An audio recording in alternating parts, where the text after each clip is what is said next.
and welcome to my man cave.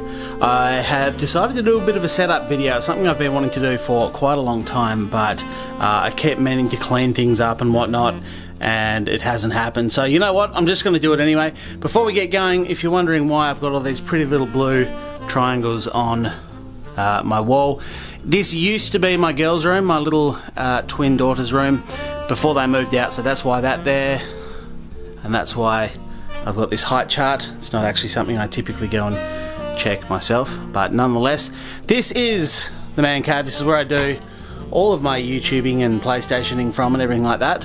As you can see, that's the desk area there, all set up on the PC, and basically my whole life, there's the rig, the steering wheel side, the other side of things. Basically my whole life is just swapping cables over. So I'm going to try and show you the best I can. Hopefully this video is not too blurry. You'll have to allow for the auto adjust here. But as we come in for a bit of a look, you can see I do have 2 screens set up. I did used to have a 3-screen setup. You can see, I don't know how good the lighting is going to be, but if I pop the camera down there, there is actually 2 more monitors there. So over here, more importantly, is where my PC is. You can see I've gone to absolutely no effort to tidy up the cables whatsoever. It's just all thrown in there where I can.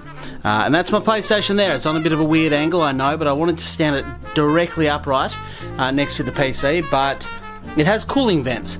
I don't know if you'll be able to see those cooling vents. If you've got a PlayStation 4, you'll know exactly which vents I'm talking about. It has cooling vents, and by having it up on an angle like that, I figure it does allow a little bit more air to be sucked into the big girl, because the PlayStation does run awfully hot. So essentially what happens when I'm playing the PlayStation here, if I'm sitting at if I'm doing pretty much anything that doesn't require the steering wheel, I play it off this monitor, which is on the PC, but if I push the power button on my PlayStation controller, turn the PlayStation on, what I can actually do is just push a little button on the side there, which flicks it over to the PlayStation.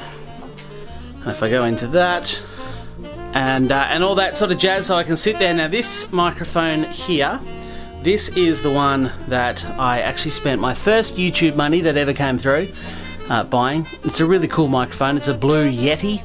On the floor down here I do have another PlayStation controller, which pretty much stays there for Gran Turismo times. So if I decide I want to play Gran Turismo, what I do is come over here, and there's a little button on the side. If I turn that telly on, by the way, I've got 2 pictures of centre in here. I wait for the camera to focus. There is one.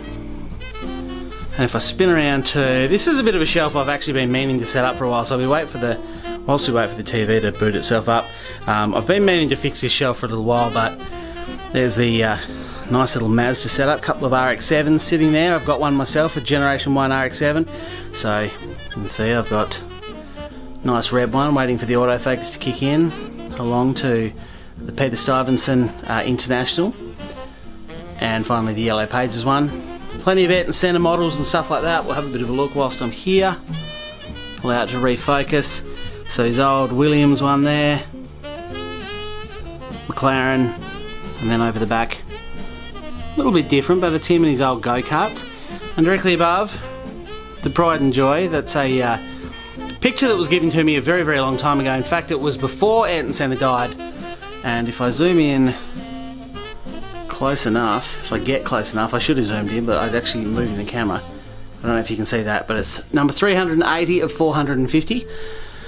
But anyway, this is where I keep just random crap. I've got some, it's actually ironically, I used to love the Assassin's Creed, but not that particular version of Assassin's Creed.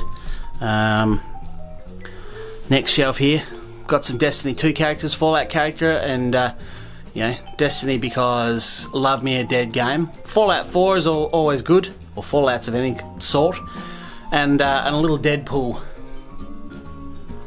Little Lego Deadpool, which I thought was quite nifty. More Ayrton Senna stuff. Anyone would think I was obsessed with him. I'm not really, but I was when I was a young fella, so this is all stuff I started going back then. Nice little Dan Ricciardo Red Bull hat. What have we got here? Some Casey Stoner, Mick Doohan, Troy Baylor spikes. But now that the TV is set up, we'll get into how I go about switching it over. So as you can see, the PlayStation's currently on there. On top of the PC, I have an Elgato Capture HD, which I had actually bought prior to my YouTube channel here, just for another little project I was doing, so I already had the equipment. And every time I wish to switch it over from that monitor to this TV, I need to, I'll see if I can actually do this one-handed. But through the magic of editing, it is now plugged in. And you can see my PlayStation is now on there, which is great. And that is my usual setup. That's roughly where I'm sort of sitting in the chair. I just dragged that chair over. It's got two settings. It's an old office chair. You can see my racing cushion I've got there. It's not particularly nice, but I get rid of that when I race on Gran Turismo. I drop the seat height right down, drag it there in front of the rig, and that's where I sit. And when I do that, I simply bring up YouTube on this monitor, twist it round, and then try and read your chat whilst I'm sitting here. Try and read your chat there on that monitor. So that's why I need to turn it up a bit all the time. And I've just got a sneaky little keyboard down there, which is actually what I use to type messages and all that sort of thing. You can see I've got a couple of these sound deadening pads. Haven't really done anything with it. Through two of them behind the monitors, they're probably doing precisely nothing there. But that's how I do that. In terms of audio, again, just do the old swapperoonie. I've got the headphone jacks I can pretty much permanently leave in the PC there, which go up to my headphones. Yeah, Sennheisers. The advantage of these is I can literally just, if I can do this again, trying to do it one-handed, unplug that from the cord, and then I have this single cable which plugs into the bottom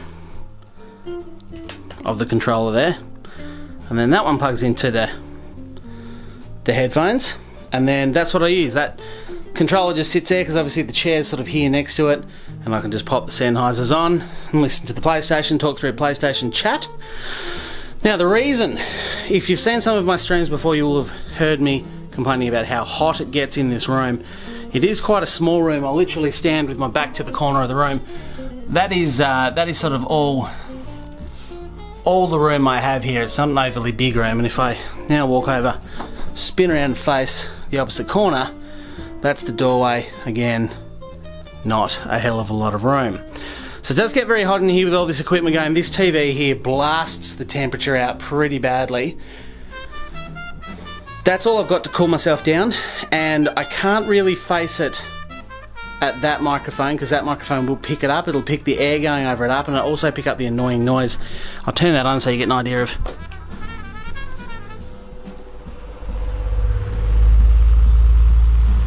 I'm sure you can hear that wonderful noise that it makes. So again, I have to be a little bit careful. Turn that off. When I'm sitting here, that's what cools the room down.